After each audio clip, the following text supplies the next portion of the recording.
మీ business ఏదైనా మీ ఊర్లో promotion చేయాలంటే అది సుమన్ టీవీతోనే సాధ్యం. ఇప్పుడే సంప్రదించండి. రాయలసీమలోనే కాకుండా రెండు తెలుగు రాష్ట్రాల్లో ఈ పేరు తెలియని వారు ఉండాలంటే అతిశయోక్తి కాదు. డాక్టర్ కేవి సుబ్బారెడ్డి మీ విద్యాభ్యాసానంతరం ఈ బతుకుబడిని లాగేందుకు మీరు ఏం చేశారంటే ఏదైనా వృత్తి ఎంచుకున్నారా లేకపోతే ఉద్యోగం చేశారా?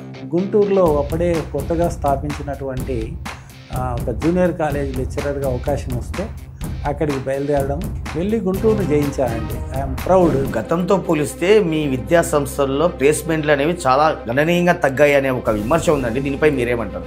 నా మొదటి నెల జీతం 375. ఈరోజు నేను నెలకిస్తున్నటువంటి జీతం నా సంస్థల్లో దాదాపు 2-3 కోట్లు ఇస్తున్నాను. 300 నుంచి 3 కోట్లకు నేను ఎదిగినప్పుడు మీరు కూడా ఎదుగుతారు. Start working. సో మీరు ఎమ్మెల్సీ అభ్యర్థిగా నిలబడ్డారండి. ఆ ఎన్నికల్లో ఎందుకు ఓటమి పాలయ్యారు? ఎమ్మెల్సీ ఎన్నికల్లో ప్రవేశించినప్పుడు చాలా తెలివైన వ్యక్తి, ఆయనకు బ్రహ్మాస్త్రం ఉపయోగించారు. టీచర్ ఎమ్మెల్సీ అంటే టీచరే ఉండాలి. కేవి సుబ్బారెడ్డి అని ఆయన టీచర్ కాదు, ఆయన కార్పొరేట్ అని నేను ఓటమి చెందక తప్పదు. దాదాపు ఎన్నికల్లో ఎంత ఖర్చు పెట్టింటారు సార్? ఇప్పుడు మీరు గత ఎన్నికల్లో నంద్యాల ఎంపీ అభ్యర్థిగా దాదాపుగా మీ పేరు ఖరారైంది. అయినప్పటికీ కూడా చివరికి అభ్యర్థి మారారు. ఎందుకు ఇలా జరిగిందంటారు? కొన్ని వేల ఓట్లు తెచ్చే శక్తి మీకు స్వయంగానే ఉంది అని మాకు అర్థమైంది. రాజకీయాల్లో నేను అంటూ సాధించాలనుకున్న ఒకటి ఏంటంటే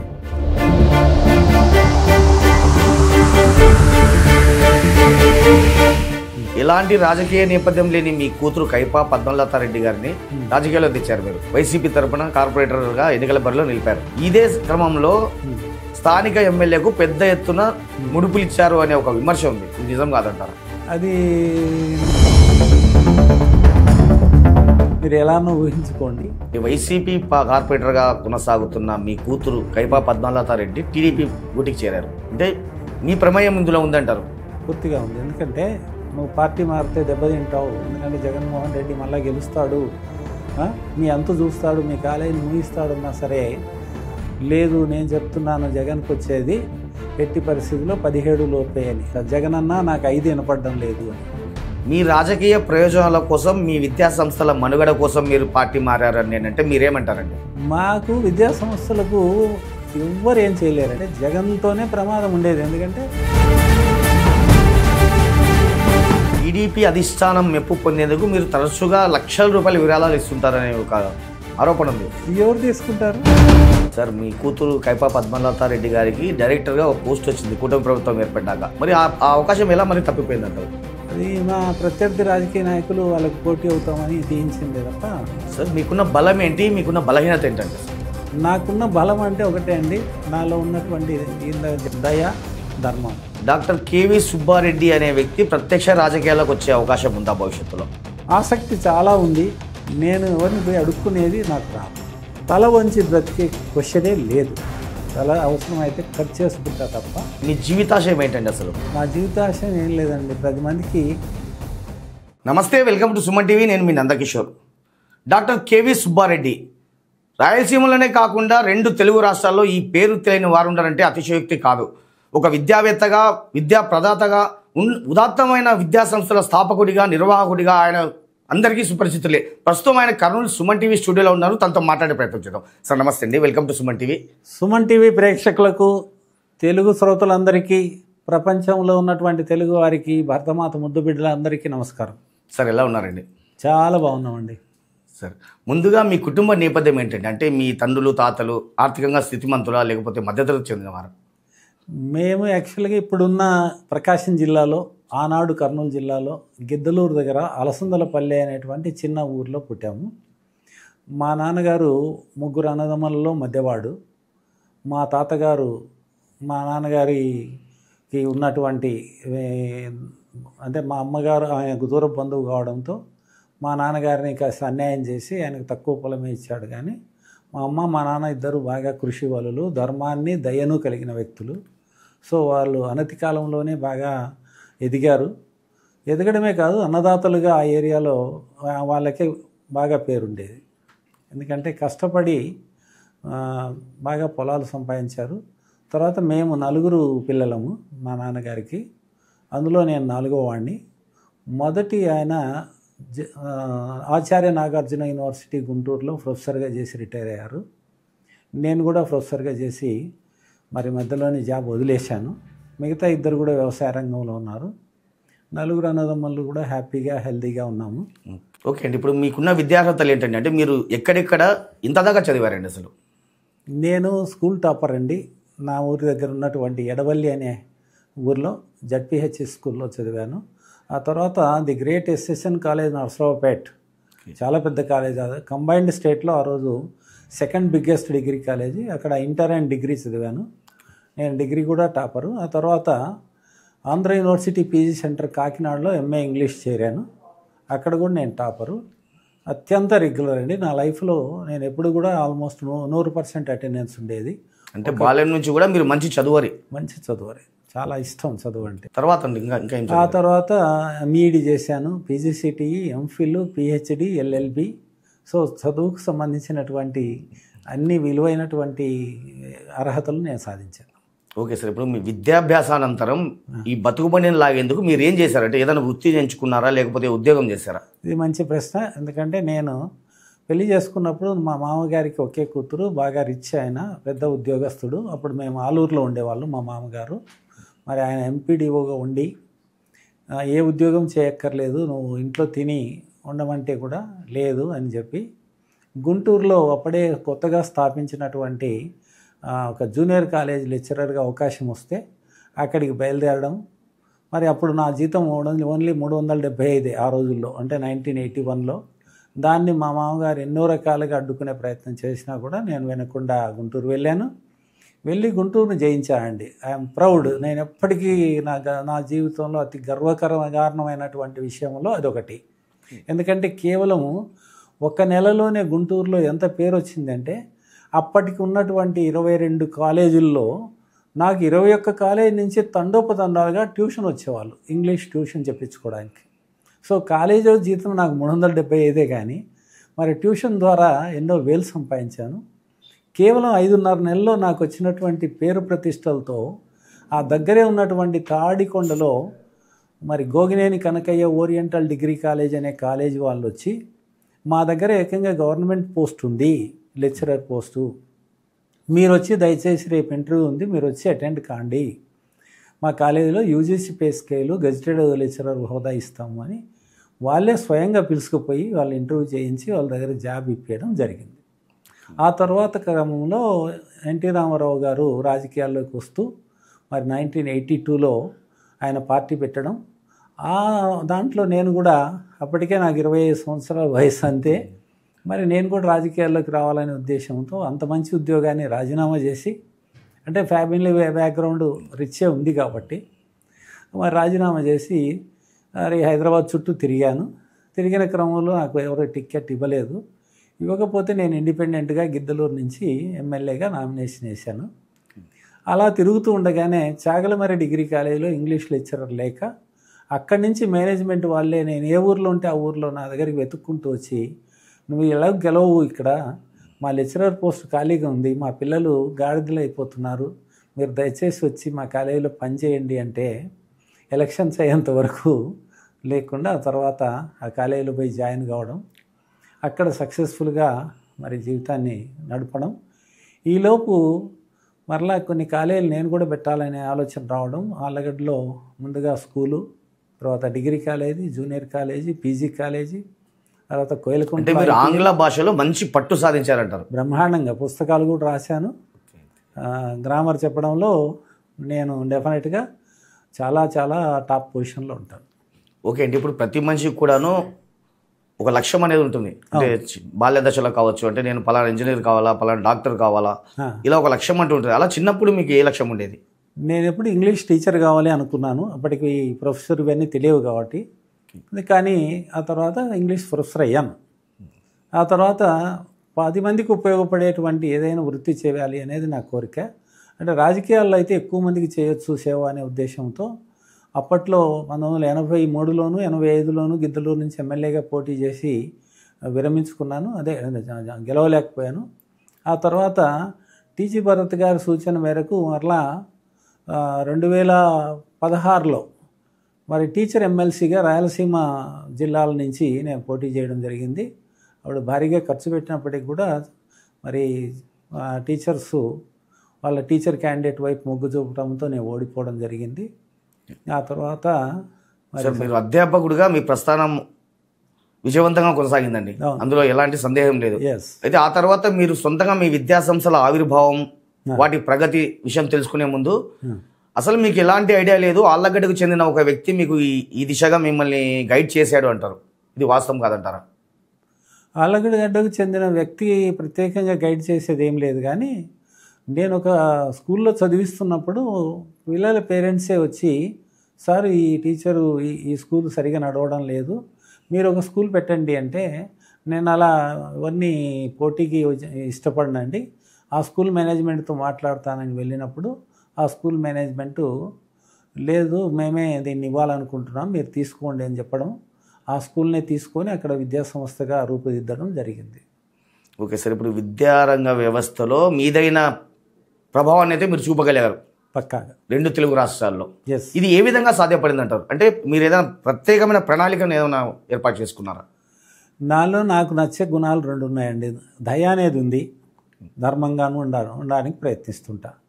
ఇవి ఉన్నప్పుడు చాలామందికి మనం నచ్చుతాం. పెద్దవాళ్ళకు రాజకీయ నాయకులకు నచ్చకపోవచ్చు, కానీ ఎందుకంటే వాళ్ళకు నిజం నిష్ఠూరంగా ఉంటుంది. బట్ సామాన్యులు ఎవరు కూడా కోరుకునేది వాళ్ళు నీతిమంతులు కాకపోయినా డెఫినెట్గా ఇష్టపడేది నీతిమంతులనే ఇష్టపడతారు. సో నా సంస్థలు ఈరోజు ఈ స్థాయికి చేరుకున్నాయంటే మరి నిజంగా నా సంస్థల్లో ఈరోజు 11,000 మంది స్టూడెంట్స్ ఉన్నారంటే దానికి కారణము ఆ పేరెంట్స్కు నిజం చెప్పే వాళ్ళంటే డెఫినెట్గా ఇష్టపడతారు. ఎందుకు వాళ్ళ పిల్లల గురించి కానీ వాళ్ళ గురించి కానీ నా గురించి కానీ నా స్టాఫ్ గురించి కానీ నా వస్తువుల గురించి కానీ ఎప్పుడూ లేనిది ఉన్నట్టు చెప్పే అలవాటు లేదు. అంటే విద్యారంగాన అసలు మీ ప్రస్థానం అనేది అసలు ఎప్పుడు స్టార్ట్ అయిందండి, ఏ విధంగా స్టార్ట్ అయింది? అదే 1990లో అదే నా పిల్లలు చదువుతున్న స్కూల్నే నేను తీసుకోవాల్సి వచ్చింది. అప్పుడు అది ముందు స్కూల్గా స్టార్ట్ చేసాము. ఆ తర్వాత 94లో వచ్చేసరికి తెలుగుదేశం ప్రభుత్వం అప్పుడు డిగ్రీ కాలేజీలు కొత్తగా ఇవ్వాలనుకొని ఒక అడ్వర్టైజ్మెంట్ పేపర్లో వచ్చినప్పుడు నా వైఫ్ కూడా బాగా 5 MA చదివినామె, డైరెక్ట్గా యూనివర్సిటీలో ఉండి చదువుకున్నామే. కాబట్టి మనం ఒక డిగ్రీ కాలేజ్ స్టార్ట్ చేస్తామని అనడంతో మరి ఆళ్ళగడ్డలో అప్పటికే ఒక డిగ్రీ కాలేజ్ ఉన్నది. ఆ డిగ్రీ కాలేజ్ యాజమాన్యం నాకు బంధువే, నేను అక్కడ పనిచేసి కూడా ఉన్నాను, అంటే పార్ట్ టైము. సో ఆయన సలహా కోసం వెళ్తే నువ్వు నాతో పోటీ పడలేవు, నువ్వు తట్టుకోలేవు, నా కాలేజీ చాలా పెద్దదైపోయింది, నువ్వు కొత్త కాలేజీ పెడితే అంటే నీకు అబ్జెక్షన్ లేదు కదా అంటే నాకు అబ్జెక్షన్ లేదు అంటే నేను కొత్త కాలేజ్ స్థాపించడం మరి అనేక కాలేజీలను దాటుకొని, ఎందుకంటే నేనే నేరుగా చదువు చెప్పేవాడిని. అందులోనూ అతి కీలకమైంది మన పిల్లలకు చాలా పూర్ అప్పట్లో నేను చెప్పేటువంటి 1994 అంటే మరి దాదాపు 30 ఏళ్ళ పైన అయింది. ఆ రోజుల్లో మరీ పూర్గా ఉండేవాళ్ళు ఇంగ్లీష్లో, ఎందుకంటే ఇంగ్లీష్ మీడియం స్కూల్స్ ఉండేవి కాదు. సో ఆ పరిస్థితుల్లో ఇంగ్లీష్లో ఫెయిల్ కాకుండా ఎలాంటి వాడిని నాకు ఇచ్చినా కూడా ఓన్లీ 1 వీక్ నా దగ్గర నేర్చుకుంటే ఇంగ్లీష్ పాస్ అవుతారు అనేటువంటి ధీమా ఉండేది. సో అలాంటి వ్యక్తి కాలేజ్ పెట్టినప్పుడు డెఫినెట్గా మొగ్గు చూపుతారు. ఆ విధంగా కాలేజీలన్నీ సక్సెస్ అయినాయి 1 by 1. అక్కడి నుంచి మదనపల్లి వెళ్ళాము, అది కంచుకోట బద్దలు కొట్టాము. అక్కడ కూడా అనేక రికార్డులు ఏకంగా ఏపీలోనే కాదు ఇండియాలోనే అత్యంత అందమైన బీఈడి కాలేజీ కట్టాం. తర్వాత దాన్ని బీఈడి కాలేజీని ఇంజనీరింగ్ కాలేజీ మార్చాం, పీజీ కోర్సులు పెట్టాము, LKG to PG, LKG to engineering అనేక కోర్సులు బిగిన్ చేసాము. అక్కడ కూడా ఈ రోజుకు నన్ను దేవునిగా కొలిసే వాళ్ళు కొన్ని 100 మంది ఉన్నారని నేను నిస్సందేహంగా చెప్తాను. ఎందుకంటే పేదరికం తాండవించే ఏరియా అండి మదనపల్లి దగ్గర అంతా, చాలా పేదలు ఉన్నారు. అలాంటి వాళ్ళందరూ కూడా బస్సుకు ఒకరు అంటే 2 పిల్లలు ఉంటే ఒకరికి ఫ్రీ అడిగితే ఎస్, అలాగే ఫీజు ఒకరికి ఫీజు కడతాం ఒకరికి ఫ్రీ అంటే ఎస్. దేనికైనా కూడా పేరెంట్స్ అందరికీ కూడా ప్రతిదానికి ఎస్ ఎస్ ఎస్ అనడమే నాకు తెలుసు. తద్వారా వాళ్ళందరికీ కూడా చాలా ప్రీతిపాత్రమైనటువంటి వ్యక్తిగా కాలేజీలు నడిపాను. కాకపోతే అక్కడ ఉన్నటువంటి అప్పుడున్న రాజకీయ పరిస్థితుల్లో నేను ఇవ్వలేకపోయాను. ఎందుకంటే ప్రతిదానికి కూడా నా కాలేజీలో సీట్లు వాళ్ళు అమ్ముకొని పిల్లలను పంపించడం వాళ్ళ స్వభావం సరిగా ఉండేది కాదు. కాబట్టి ఇది నా సొంత జిల్లా, నేను అంటే పుట్టింది కర్నూలు జిల్లానే కాబట్టి నా సొంత జిల్లాకు రావాలనే ఉద్దేశంతో నేను ఇక్కడికి రావడం జరిగింది. ఇక్కడ ఐఎమ్ వెరీ హ్యాపీ. ఓకే, ఇప్పుడు గతంతో పోలిస్తే మీ విద్యా సంస్థల్లో ప్లేస్మెంట్లు అనేవి చాలా గణనీయంగా తగ్గాయి అనే ఒక విమర్శ ఉందండి. దీనిపై మీరేమంటారు? కానీ అదృష్టం ఏమంటే మేము సక్సెస్ఫుల్గానే ఉన్నామండి. నా కాలేజీ వరకు ఏంటంటే మా పిల్లలకు ముందు నిజం చెప్తాం, బాబు నేను 375 రూపాయలతో స్టార్ట్ చేశాను. ఎవరు అలా చెప్పుకోరు, నేను చాలా పెద్దవాడిని అని చెప్పుకుంటారు. కానీ నా మొదటి నెల జీతం 375. ఈరోజు నేను నెలకి ఇస్తున్నటువంటి జీతం నా సంస్థల్లో దాదాపు 2-3 కోట్లు ఇస్తున్నాం. సో 300 నుంచి 3 కోట్లకు నేను ఎదిగినప్పుడు మీరు కూడా ఎదుగుతారు. కాబట్టి start working, ask work not salary అని చెప్తాము. సో చాలామంది పేరెంట్స్ పిల్లలు కూడా ఆ నిజాన్ని గ్రహించి ఇచ్చిన ప్లేస్మెంట్ తీసుకొని జాయిన్ అవుతున్నారు. అలా జాయిన్ వాళ్ళందరూ కూడా వితిన్ 6 months లేదా 1 year బ్రహ్మాండమైనటువంటి ఆ వర్క్ ఎక్స్పీరియన్స్తో పెద్ద పెద్ద కంపెనీలకు వెళ్ళగలుగుతున్నారు. సో ఇటీవల ఒక పేరెంట్, ఇది ఇంకో గర్వ కారణమైంది. ఇప్పుడు గుంటూరులో నా విజయం లాంటిదే. ఇటీవల ఒక ముస్లిం పేరెంట్ వచ్చి, సార్ మా కుటుంబాలు అంటే తన దగ్గర కుటుంబాల్లో 9 మంది ఇక్కడ చదివారు, 9 మంది కూడా విదేశాలను ఏలుతున్నారు సార్, మీలాగే ఏలుతున్నారు సార్ అని. జస్ట్ అంతకన్నా ఆనందం ఏమి ఉండదండి. దానికి కారణం అదే మా మోటివేషన్. మేము ఎప్పుడు అబద్ధం చెప్పాం. సో ఏ జాబ్ వచ్చినా చేయండి, పని చేసేవాడికి ఎప్పుడైనా సరే మరింత పని దొరుకుతుంది, పని దొంగకు పని దొరకదు. ఓకే సార్, మీరు ఒక గొప్ప విద్యావేత్త, ఒక గొప్ప విద్యా ప్రదాత, ఇది ఎవ్వరూ కాదనలేని నిజం. అంతేకాకుండా మీరు సమాజ సేవలో కూడా యాక్టివ్గా ఉంటారంటుంటారు. అసలు మీరు చేసిన సామాజిక సేవా కార్యక్రమాలు ఏంటండి? అసలు నాకు మా నాన్నగారి నుంచి వచ్చిన వారసత్వం. ఆనాడు కరువు తాండవించే రోజులు, మా ఎల్డెస్ట్ బ్రదర్ పుట్టేసరికి స్వతంత్రం రాని దేశం ఇది. కానీ ఆనాడు వాళ్ళు అమ్మా నాన్న ఒకవేళ నైట్ టైం డే అంతా వాళ్ళకి భోజనం దొరుకుతుంది ఎవరికైనా, అంటే యాత్రికులు ఎక్కువ మంది, ఎద్దుల వ్యాపారులు వాళ్ళు వస్తూ ఉండేవాళ్ళు పిల్లలకు. వాళ్ళకి బంధువులు ఎవరు ఉండరు, తెలిసిన వాళ్ళు ఉండరు, ఎవరెవరు అన్నం పెడితే తింటారు. ఉదయం మధ్యాహ్నం ఎవరైనా అన్నం పెడతారు, నైట్ అన్నం పెట్టే వాళ్ళు ఉండేవాళ్ళు కాదు. అలాంటి వాళ్ళు అకస్మాత్తుగా వస్తే మా నాన్న అమ్మ ఇద్దరు కూడా అవసరమైతే ఉపవాసం ఉండి కూడా వాళ్ళు వచ్చిన వాళ్ళకు భోజనం పెట్టి పడుకోవడానికి మంచం ఇచ్చి, వీళ్ళకు అవసరమైతే వీళ్ళు కిందైనా పడుకునే తత్వాన్ని నేను చూశాను. సో అందులో ఉన్నటువంటి ఆనందం అంటే ఇతరులకు పెట్టడం. మా నాన్నగారు చదువు లేకపోయినా, అమ్మకు చదువు లేదు, కానీ ఎప్పుడు ఒకటే చెప్తాడు, ఇతరులకు పెడితే మనం తిన్నట్టు అని, మనం తింటే మనం తిన్నట్టు కాదు అని. సో ఆ విధంగా నేను నమ్మినటువంటి సిద్ధాంతాన్ని మరి కలెక్టరేట్లో అన్నదానం ప్రారంభించడం జరిగింది. ప్రతి సోమవారం స్పందనకు వచ్చే ప్రతి ఒక్కరికి కూడా అది చాలా ఏళ్ళు కంటిన్యూ అయింది. కోవిడ్ కారణంగా మధ్యలో బ్రేక్ వచ్చింది. ఆ తర్వాత కొంతమంది కలెక్టర్లు పర్మిషన్ ఇవ్వలేదు. మరి నిన్ననే ఈ కలెక్టర్ గారి నుంచి మరి నాకు ఫోన్ వచ్చింది, త్వరలో మరలా బిగిన్ చేయమన్నారు. బహుశా నెక్స్ట్ మండే మీ అందరి సమక్షంలో బిగిన్ అయ్యే అవకాశం ఉంది. అంటే కోవిడ్ సమయంలో కూడా మీరు చాలా కిట్లు పంచారు? అది నిరంతరం చేసాం. ఎస్, అందరికీ అనేక రకాలు. అసలు మా అక్కడ ఉన్నటువంటి జోహరాపురం కానీ పూర్ ఏరియాస్ అన్నింటికి కూడా అదే కాదు, వరదలు వచ్చినప్పుడు, కర్నూలు వరదలు వచ్చినప్పుడు కానీ ఎప్పుడైనా సరే, ఇంకా ఆళ్ళగడ్డ చరిత్రకు వెళ్తే ఆళ్ళగడ్డలో అప్పుడులో నా ఇన్కమ్ చాలా తక్కువ ఉన్నా కూడా ఎక్కడ ఏ అగ్ని ప్రమాదాలు జరిగినా లేదా ఎవరికి ఏదైనా యాక్సిడెంట్ జరిగినా లేదా అనాథలు ఎవరైనా ఎదురైనా వాళ్ళందరినీ పోషించడానికి అప్పుడు ఎంఆర్ఓగా ఉన్నటువంటి ఎంవి సుబ్బారెడ్డి గారు నా సాయం తీసుకునేవాళ్ళు. సింగిల్ చైల్డ్ ఆపరేషన్ చేయించుకున్న ప్రతి పేరెంట్కు అప్పట్లోనే నేను ప్రతి ఒక్కరికి 500 ఇచ్చేవాడిని. అంటే ఇది నా 30 ఏళ్ళ నాటి చరిత్ర. సో ఇక్కడికి వచ్చాక కూడా ఆ విషయంలో వెనక్కి తగ్గేదే లేదు.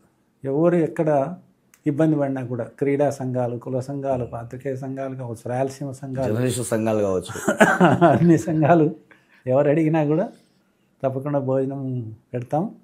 ఇంకేదో ఒకటి మనం చేయగలిగిందంతా డెఫినెట్గా చేస్తున్నాం. ముఖ్యంగా టెంపుల్స్ కానీ నేను మేజర్ డోనారే అండి. చాలా టెంపుల్స్లో నా భాగస్వామ్యం ఉంది. అంటే మీ ప్రధానంగా ఇప్పుడు అయ్యప్ప టెంపుల్లో అన్నదానం మరి తిరిగి స్టార్ట్ అయిందంటే ఎవరిని అడిగినా చెప్తారు అది నేనే కారణం. ఎందుకంటే కోవిడ్తో అప్పుడు ఆగిపోయింది. తర్వాత స్టార్ట్ చేయడానికి సంశయిస్తూ ఉన్నప్పుడు అందులో కమిటీ మెంబర్లు నన్ను అప్రోచ్ అయ్యారు. ఎస్, మీకు చేతనైనంత మీరు పెట్టండి, మిగతాది ఎంతైనా నేను పెడతాను, మనం కంటిన్యూ చేద్దామని చెప్పాము.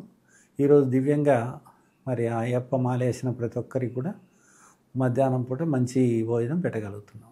సార్, ఎవరికైనా తల్లిదండ్రులు అనేవారు సిరి సంపదలను వారసత్వంగా ఇస్తారు, కానీ మీకు ఆదర్శ భావాలు నైతిక విలువలు అనేవి ఇచ్చినట్టున్నారు మీ తల్లిదండ్రులు. అవును, ఇచ్చారు. అందుకే ఈ సేవా రంగంలో కొనసాగుతున్నారు మీరు. అవును. సో మీరు ఎమ్మెల్సీ అభ్యర్థిగా నిలబడ్డారండి. ఆ ఎన్నికల్లో ఎందుకు ఓటమి పాలయ్యారు మీరు? ఎమ్మెల్సీ ఎన్నికల్లో ప్రవేశించినప్పుడు ప్రముఖ పత్రికలైనటువంటి ఈనాడు కానీ లేదా ఆంధ్రజ్యోతి ఛానల్ కానీ ఏబిఎన్ ఛానల్ కానీ దూసుకొచ్చినటువంటి కొత్త అభ్యర్థి అని నా గురించి ప్రత్యేకంగా ఆర్టికల్స్ ప్రసారం చేయడం లేదా రాయడం జరిగింది. కానీ చివరి ఆఖరికి వచ్చేసరికి కత్తి నరసింహారెడ్డి గారు చాలా తెలివైన వ్యక్తి, ఆయనకు బ్రహ్మాస్త్రం ఉపయోగించాడు. అదేంటంటే టీచర్ ఎమ్మెల్సీ అంటే టీచరే ఉండాలి. కేవీ సుబ్బారెడ్డి అని ఆయన టీచర్ కాదు, ఆయన కార్పొరేట్ అని ప్రతి టీచర్కు చేరవేయడంతో టీచర్లు చివరి నిమిషంలో మనసు మార్చుకోవడం, నేను వాళ్ళకు ఖర్చు పెట్టింది కూడా వృధా అయింది, నేను ఓటమి చెందక తప్పలేదు. దాదాపు ఆ ఎన్నికల్లో ఎంత ఖర్చు పెట్టింటారు సార్ మీరు? ఓకే అండి, ఇప్పుడు మీరు గత ఎన్నికల్లో నంద్యాల ఎంపీ అభ్యర్థిగా దాదాపుగా మీ పేరు ఖరారైంది, అయినప్పటికీ కూడా చివరికి అభ్యర్థి మారారు. ఎందుకు ఇలా జరిగిందంటారు? చంద్రబాబు నాయుడు గారు 2024 ఫిబ్రవరి 27వ తేదీ నన్ను స్వయంగా తన క్యాంప్ ఆఫీస్కి రమ్మన్నారు. నేను వెళ్ళాను. వెళ్ళి వారితో ఒక గంట సేపు నేను, నా కూతురు కార్పొరేటర్ పద్మలతారెడ్డి, నా చిన్న కుమారుడు అశోక్వర్ధన్ రెడ్డి ముగ్గురం గంట సేపు సమావేశమయ్యాము. మేము ఆయన పొగడడానికి పోకుండా ఆయనే మమ్మల్ని ఒక గంట సేపు పొగిడారు. మీ గురించి సర్వే చేస్తే అద్భుతమైన విషయాలు వచ్చాయండి. చాలామంది మిగతా ఈరోజు రాజకీయాల్లో ఉన్న వాళ్ళంతా ఇంటి పేరు చెప్పుకొని మాత్రమే ఓట్లు అడుగుతున్నారు. మా ఇంటి పేరు ఇది, మేము అది అని. అంటే వాళ్ళకి సొంతంగా ఏం లేదు. బట్ మీకు అక్కడ ఏ ఇంటి పేరు లేదు, బట్ మీ కేవీ సుబ్బారెడ్డి అనేటువంటి మీ సొంత నేముతో కొన్ని వేల ఓట్లు తెచ్చే శక్తి మీకు స్వయంగానే ఉంది అని మాకు అర్థమైంది. కాబట్టి మీకు టికెట్ ఇవ్వాలనుకుంటున్నాం ఎంపీగా, మీరు సిద్ధమా అంటే నేను సిద్ధమని చెప్పడం. ఎందుకంటే నాకు దురాశయం లేదండి, ఏం చేసినా ఒకటే. నా ఉద్దేశం ఒకటండి, రాజకీయాల్లో నేను అంటూ సాధించాలనుకున్న ఒకటేంటంటే రాజకీయాల్లో కూడా ఒకడంటూ నీతిపరుడు ఉండవచ్చు, నీతిపరుడుగా ఉండవచ్చు. ₹1 లంచం లేకుండా జీవితాన్ని సాగించేవాడు ఒకడున్నాడు అని అనిపించుకోవాలని నా కోరిక అండి. మరి ప్రజలు నాకు ఎప్పుడు అవకాశం ఇస్తారో లేదా పార్టీలు ఇచ్చే అవకాశం కనపడడం లేదు, ఎందుకంటే అలాంటి వాళ్ళకి ప్రమాదం. మరి పార్టీలు అవకాశం ఇచ్చి ప్రజలు అవకాశం ఇస్తే మరి రాబోయే మున్సిపల్ ఎన్నికల్లో కూడా దగ్గరికి వస్తున్నాయి. మరి మా కుటుంబానికి కానీ మాకు కానీ అవకాశం వస్తే ప్రజలు డెఫినెట్గా చాలా చాలా చాలా తేడా చూడబోతున్నారు. మీ కళ నెరవేరాలని ఆశిద్దాం సార్. సార్, ఇంకోటి అండి, ఇప్పుడు ఎలాంటి రాజకీయ నేపథ్యం లేని మీ కూతురు కైపా పద్మలతారెడ్డి గారిని రాజకీయాల్లో తెచ్చారు మీరు. వైసీపీ తరఫున కార్పొరేటర్గా ఎన్నికల బరిలో నిలిపారు. ఓకే, గెలిపించుకున్నారు. ఇదే క్రమంలో స్థానిక ఎమ్మెల్యేకు పెద్ద ఎత్తున ముడుపులు ఇచ్చారు అనే ఒక విమర్శ ఉంది. ఇది నిజం కాదంటారా? మీకు తెలుసు, అది మీరు ఎలానో ఊహించుకోండి. అయిపోయిన దాని గురించి మనం ఒకరి మీద అభాండాలు వేయడం బాగాలేదు. సరే, చాలామంది రాజకీయాలు అంతే, ఎవరు దొరికితే ఏం దొరికితే అది సమర్పించాల్సి వస్తుంది. సరే, మా దగ్గర ఉన్నది మేము ఇచ్చాము. ఓకే అండి, వైసీపీ కార్పొరేటర్గా కొనసాగుతున్న మీ కూతురు కైపా పద్మలతారెడ్డి టీడీపీ గూటికి చేరారు. అంటే మీ ప్రమేయం ఇందులో ఉందంటారు?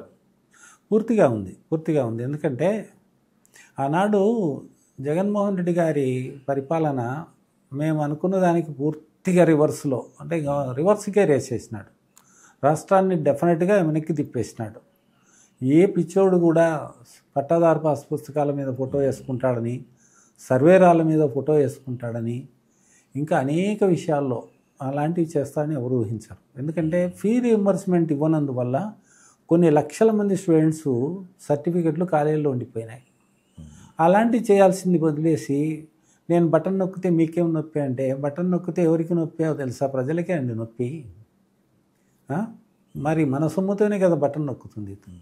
కాబట్టి దాన్ని ఎలా అయినా మార్చాలి, చంద్రబాబు నాయుడు గారు వస్తే ఈ సిస్టమ్ మారుతుంది, అభివృద్ధి చెందుతుంది అనే ఉద్దేశంతో నా ఇంజనీరింగ్ కాలేజీల సోదరులు ఎంతోమంది నన్ను హెచ్చరిస్తున్నా, నువ్వు పార్టీ మారితే దెబ్బతింటావు, ఎందుకంటే జగన్మోహన్ రెడ్డి మళ్ళీ గెలుస్తాడు, మీ అంతు చూస్తాడు, మీ కాలేజీని ముగిస్తాడన్నా సరే, లేదు నేను చెప్తున్నాను జగన్కి వచ్చేది ఎట్టి పరిస్థితిలో 17 లోపే అని. ఎవరైనా విన్నారో లేదండి, నేను ఆ రోజే చెప్పా. ఆయన వైనాట్ 175 అన్న రోజే నేను ఆయనకు ఆయనకు ప్రయత్నించిన మాట, జగనన్న నాకు 5 వినపడడం లేదు అని. అంటే మనకు 17 లోపే వస్తాయని చెప్పాలని ప్రయత్నించాను, కానీ అవకాశం ఇవ్వలేదు. సో అవకాశం మనం మాట్లాడడానికి కూడా అవకాశం లేని పార్టీలో ఉండడం కంటే మాట్లాడే అవకాశం అన్న, ఫ్రీడమ్ ఆఫ్ స్పీచ్ అన్న తెలుగుదేశంలో ఉంటుంది అనే ఉద్దేశంతో మనం పార్టీ మారడమే తప్ప మనకి ఇక్కడ మనం ఎక్కడైనా ఇవ్వడమే అండి. ఎవరో ఇస్తే వచ్చే వాళ్ళం కాదు, మనం ఇవ్వడానికి వస్తాం. ఎక్కడికి వచ్చినా మనం ఖర్చు పెట్టాం తప్ప మనం ఎక్కడ మన చెయ్యి కింద ఉండదు. మీ రాజకీయ ప్రయోజనాల కోసం, మీ విద్యా సంస్థల మనుగడ కోసం మీరు పార్టీ మారారని నేనంటే మీరేమంటారండి?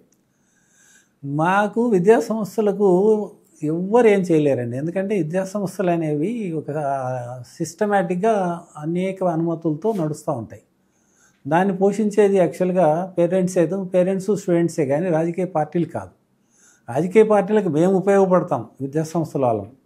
విద్యా సంస్థలను వాళ్ళు ఏమి చేస్తారనేది అట్లంటే ఎన్నో విద్యా సంస్థలను ఒకరైనా ముగించగలిగారా? ఏ పార్టీ అయినా ఎవరైనా విద్యా సంస్థల జోలికి రారు, ఎందుకంటే ఉండేది అన్ని పార్టీల పిల్లలు ఉంటారు అందులో. కాబట్టి విద్యా సంస్థ గురించి మాకు ఇంకా ఆందోళన లేదు. ఇంకా చెప్పాలంటే ఇంతకుముందు వాక్యంలో చెప్పినట్టే జగన్తోనే ప్రమాదం ఉండేది, ఎందుకంటే మరి నా హయాంలో నా పార్టీ నుంచి మీరు గెలిచి మరి ఇప్పుడు బయటకు పోతున్నారని చెప్పి కాలేజీ మీద ప్రయత్నం అయితే చేశారు. యాక్చువల్గా ఏమైనా లొసుగులు ఉన్నాయేమో చూడండి, కాలేజీ ఏమైనా చేద్దామని అడిగారు. లొసుగులు ఏమి ఉండవండి, ఎందుకంటే నేను ఏ పిల్లల జోలికి పోను, నాకు ఎలాంటి మచ్చ లేదు. ఆడపిల్లలు అంటే నేను ఎప్పుడు కూడా నేను తాతాని పిలిపించుకుంటా, కానీ వాళ్ళని ఏదో ఒక్కరో దృష్టితో చూడడము అవన్నీ లేవు. నాకెవరు మరి ఇంకా నా జోలికి ఎవరు వచ్చే అవకాశం లేదు. ఇంకా రాజకీయంగా అంటారా? రాజకీయం కాదు, ప్రజల కోసం మారాము. ప్రజలకు అన్యాయం జరుగుతుంది జగన్ వల్ల. సో జగన్కు ఖచ్చితంగా రాజకీయాల నుంచి విరామం ఇప్పించాల్సిందే అని పట్టుదలకు వచ్చాము. మాలాంటి వాళ్ళు రావడం వల్ల ఒక వేవ్ అనేది వచ్చింది. ఉదాహరణకు మీకు చెప్పాలంటే తాడిపత్రి జేసీ ప్రభాకర్ రెడ్డి గారు చెప్పిన మాట చెప్తాను.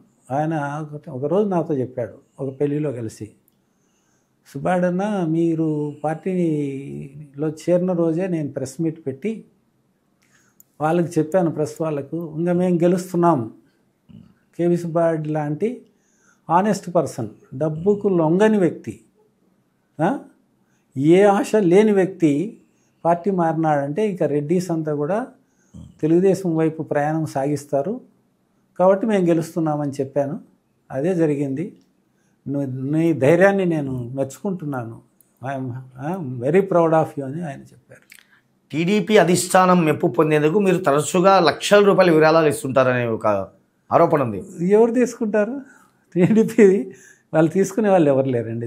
ఇది కరెక్ట్ కాదు. తెలుగుదేశానికి నేను సభ్యత్వం చేశాను, 11,000 మా సభ్యత్వం చేశా, దానికి ఖర్చు అయిన 11 లక్షలు నేను పెట్టుకున్నాను, అంతేగాని వాళ్ళు తీసుకునే వాళ్ళు ఎవరు లేరు పాపం. అది నిజం కాదు. సార్, మీ కూతురు కైపా పద్మలతారెడ్డి గారికి డైరెక్టర్గా ఒక పోస్ట్ వచ్చింది కూటమి ప్రభుత్వం ఏర్పడ్డాక. మరి ఆ అవకాశం ఎలా మరి తప్పిపోయిందంటారు? అది మా ప్రత్యర్థి రాజకీయ నాయకులు వాళ్ళకి పోటీ అవుతామని తీయించిందే తప్ప వేరే లేదు. అయినా చంద్రబాబు నాయుడు గారికి మేము ధన్యవాదాలు చెప్పాలి, ఎందుకంటే మొట్టమొదటి అవకాశం అంటే ప్రభుత్వం ఏర్పడుతూనే వచ్చిన మొట్టమొదటి అవకాశం నా కూతురికే. అంటే నా మీద ఆయన ఆ రోజు కూర్చున్నప్పుడు చెప్పారు, ఏంటి, ఇంటి పేరుతో రాజకీయ నాయకులు ఒక పక్క ఉన్నారు, సొంత పేరుతో రాజకీయ నాయకులు నువ్వు ఒక్కనివే ఉన్నావు, కాబట్టి నువ్వంటే నాకు చాలా ఇష్టం అని చెప్పారు. ఆ ఇష్టాన్ని నా కూతురికి పదవి ఇవ్వడం ద్వారా ఆయన నిరూపించుకున్నాడు. ఇప్పుడు ప్రస్తుతం పదవి లేకపోవచ్చు, కానీ ఏదో రోజు మా కుటుంబానికైతే చంద్రబాబు నాయుడు గారు తప్పనిసరిగా న్యాయం చేస్తారని మేము విశ్వసిస్తున్నాం. సార్, మీకున్న బలం ఏంటి, మీకున్న బలహీనత ఏంటండి? అసలు నాకున్న బలం అంటే ఒకటే అండి, నాలో ఉన్నటువంటి వీళ్ళ చెప్పినట్లే దయ, ధర్మం. పూర్తిగా ధర్మం అంటే ఎలా ఆలోచిస్తా అంటే, ఇప్పుడు ఒక వ్యక్తి వచ్చి ఏదో కన్నీరు పెట్టుకుంటున్నా అంటే నేను ఆ పొజిషన్లో ఉంటే ఏంటి అని తప్పకుండా ఆలోచిస్తా, అదే ధర్మం. దయ అంటావా, ఎవరైనా సరే ఇబ్బంది చిన్న ఇప్పుడు బయట ఒక కుక్క పిల్లకు ఏదన్నా ఖాళీగా ఉన్నా కూడా అయ్యో పాపం అనేటువంటిది అయ్యా జాలి అనేవి నాకు ఉన్నాయి. సో దానివల్ల ఏమవుతుందంటే సమాజంలో ఒక యూనివర్సల్ గుడ్ విల్ అనేది వస్తుంది. ఇప్పుడు ఎక్కడైనా సరే నేను ఒక వీధిలో పోతుంటే లేదా నిన్న ఒక పెళ్ళికి వెళ్ళాను, నిజంగా అనేక మంది నాకు తెలియదు కానీ అనేక మంది నాతో ఫోటోలు దిగడానికి పోటీ పడుతున్నారు. నాకు ఎలాంటి రాజకీయ పదవి లేకపోయినా జనరల్గా రాజకీయ నాయకులకు ఫ్యాన్స్ ఉంటారు కానీ కేవీ సుబ్బారెడ్డికి కూడా ఫ్యాన్స్ ఉన్నారంటే కారణం సాఫ్ట్ నేచరు, దయా ధర్మం మాత్రమే. మీ విద్యా సంస్థల్లో చాలామంది నిరుపేద విద్యార్థులకు ఫీజులో రాయితీ ఇస్తుంటారంటుంటారు, ఇది వాస్తవమేనండి? అది తప్పకుండా అండి. ఎవరు అడిగినా కూడా అడిగితే మాత్రం లేదనే క్వశ్చనే లేదు. ఎవరు అడిగిన వారికి నో అనేది లేదు. అయితే ఒక చిన్న కండిషన్ అవుతుంది, వాళ్ళు వచ్చి ఒంటరిగానే అడగాలి.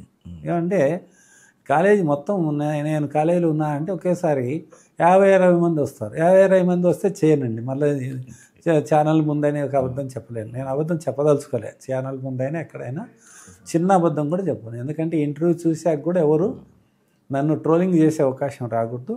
సో ఒంటరిగా ఎవరు వచ్చి అడిగినా తప్పకుండా నేను వాళ్ళకి సాయం చేస్తాను, ఎందుకంటే నా బాధ్యత అది, నా బాధ్యత. ఎందుకంటే సంపాదించింది ఎవరం వెంట తీసుకుపోం. సార్, సుదీర్ఘకాలం పాటు అధ్యాపకుడిగా పనిచేసిన నేపథ్యం మీది. ఈ క్రమంలో అసలు నిజమైన అధ్యాపకుడు అంటే ఏ విధంగా ఉండాలంటారు? నిజమైన అధ్యాపకుడు ఎప్పుడు కూడా స్టూడెంట్ వెల్ఫేర్ ఏం లేదు. గురు బ్రహ్మ గురు విష్ణు గురుదేవో మహేశ్వర గురు సాక్షాత్ పరబ్రహ్మ తస్మై శ్రీ గురవే నమః అని చెప్పారు. ఆ గురువు ఎప్పుడు కూడా ఏం ఆలోచిస్తాడు, నేను ఇక్కడే ఉన్నా సరే నా శిష్యుడు మాత్రం ఈ ప్రపంచాన్ని జయించాలని కోరుకుంటాడు. సో నేను టీచర్గా అదే ఆలోచించాను. నా స్టూడెంట్స్ చాలా ఉన్నతమైన పొజిషన్లు ఉన్నారు. చంద్రబాబు నాయుడు గారు నాకు ఆళ్ళగడ్డ ఇన్ఛార్జ్ ఊరికే ఇవ్వలేదు. ఆయన సర్వేలో తేలింది ఏంటంటే కనీసం ఒక 50,000 ఓట్లు ఆళ్ళగడ్డలో కేవీ సుబ్బారెడ్డి చెప్తే ఎటు వేయమంటే అటు వేసేవాళ్ళు ఉన్నారు అని. ఎస్, అంతకుముందు 40,000 మెజార్టీతో కాంగ్రెస్ క్యాండిడేట్ గెలిచారు. చంద్రబాబు నాయుడు గారు ఒకటే చెప్పారు, మీరు తప్పకుండా అక్కడ కూర్చొని ఆమెను గెలిపించుకొని రావాలి అని చెప్పారు. గెలిపించుకొని వచ్చి. సో ప్రస్తుత యువతకు మీరు ఇచ్చే సందేశం ఏంటండి? యువతకు ఒకటే చెప్తాను, ఎట్టి పరిస్థితుల్లో కూడా నాకు ఇంత జీతం కావాలి అంత జీతం కావాలని డిమాండ్ చేసి ఇంటి దగ్గర ఉండకండి. Ask work not salary. Salary దాని అంతటా అదే వస్తుంది. నువ్వు ఎప్పుడైతే స్కిల్స్ నేర్చుకుంటావో నీ స్కిల్స్ చూసి నీ సంస్థ గుర్తించకపోవచ్చు, అనేక పోటీ సంస్థలు ఉన్నాయి. నీ దగ్గర సుగంధం వెదజల్లుతున్నప్పుడు అనేక మంది వస్తారు. ఒక చోట ధాన్యం దొరుకుతుందంటే ఎక్కడెక్కడో పక్షులు వస్తాయి.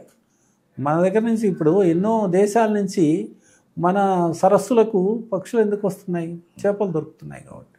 సో నీ దగ్గర కనుక సత్తా ఉంటే, ఇప్పుడు సుందర పిచ్చైని తీసుకుపోయి ఏకంగా అమెరికాలో అంత పెద్ద కంపెనీకి సీఈఓని చేశారు అంటే సత్తా ఉంది. సో నువ్వు కూడా సత్తా నిరూపించుకోవాలా. అంతేగాని నాకు ఇంత జీతం ఇస్తేనే అంటే ఎవరైనా సరే ఎదిగే అవకాశం లేదు. పని చేస్తేనే ఎదుగుతారు. సో పనిని ప్రారంభించు, ఆలోచించాకు. ఆలోచించేది తప్పు. డాక్టర్ కేవీ సుబ్బారెడ్డి అనే వ్యక్తి ప్రత్యక్ష రాజకీయాలకు వచ్చే అవకాశం ఉందా భవిష్యత్తులో? ఆసక్తి చాలా ఉంది, మరి చెప్పలేం. ఎందుకంటే నేను ఎవరిని పోయి అడుక్కునేది నాకు రాదు. నాకు ఇవ్వడం వచ్చు, అడుక్కోవడం రాదు, అర్థించడం రాదు, ప్రాధేయపడడం రాదు. తల వంచి బ్రతికే క్వశ్చనే లేదు. తల అవసరమైతే కట్ చేసుకుంటా తప్ప ఎవరి దగ్గరికి పోయి దయచేసి ఇవ్వండి అనే మాట నేను వాడను.